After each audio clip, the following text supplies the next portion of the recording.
Special Collections at Leeds is an amazing place to work. We've got material that you wouldn't find anywhere else in the world. I'm really lucky. I'm working as literary archivist. This is an amazing project to be involved in. And for me, one of the most interesting collections we have are our literary archives. Now, these actually span about 5 centuries. We don't specialise in one particular area because we have such a wealth of material. A key part of my project is helping to make those available for research, to help students' education, and just make people more aware of what we have and what it can tell us about literature. What's most exciting about the literary archives that we have is that you can see how a poem or a text can develop. You can see from very early notes where the poet or the writer is basically just playing with words, and you can see these phrases come together and through layers of drafts be formulated into the final published work. Graham Greene had a really specific way of working that you can see in the manuscripts for Dr. Fisher of Geneva. He would start with early manuscript notes, which could be written on a shopping list or something like that, that would sketch out his ideas about the novel and the characters. He would then sit down and write out the novel itself longhand, just in one go. He'd send that off to his secretary, who would type it up. Then, with the typescript, he'd make 2 sets of annotations. One of the library's major strengths in literary archives is its 19th century collections. We've got some amazing material about the Bronte family. This includes a lot of material from Branwell Bronte. What we have is some very small books that he and his sisters created when they were children and young adults. And in them you can see the beginnings of a lot of the fiction that the Bronte sisters later went on to produce.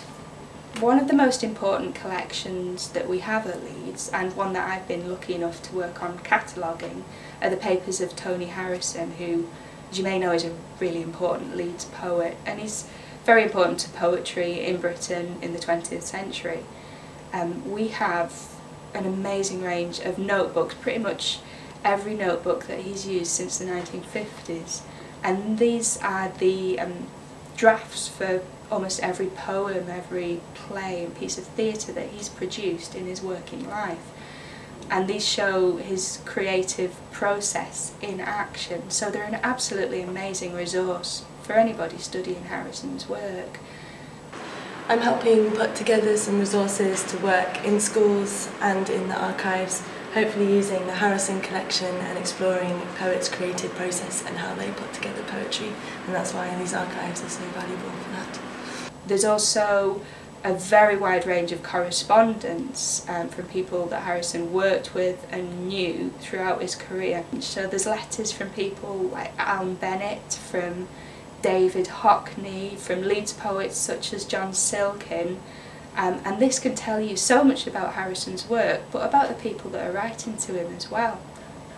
My post was funded with very generous support from Leeds alumni, and this work wouldn't have been possible without that. What we'd really like to do is continue to make this material available and to engage students and school pupils and people beyond the university with this work.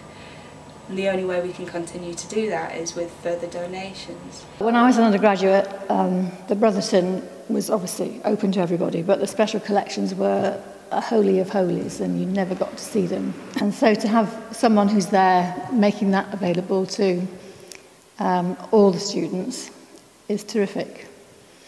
It's been such a privilege to work on this project, and these are absolutely amazing collections that can really make a difference to the students' experience of research in English literature at Leeds. And it would be such a wonderful thing to be able to continue this project into the future. I did English literature as part of my degree, so to have been able to go and look at the original papers of some of the people I was studying would have been terrific. So I hope that a lot of people will have the opportunity to do that now.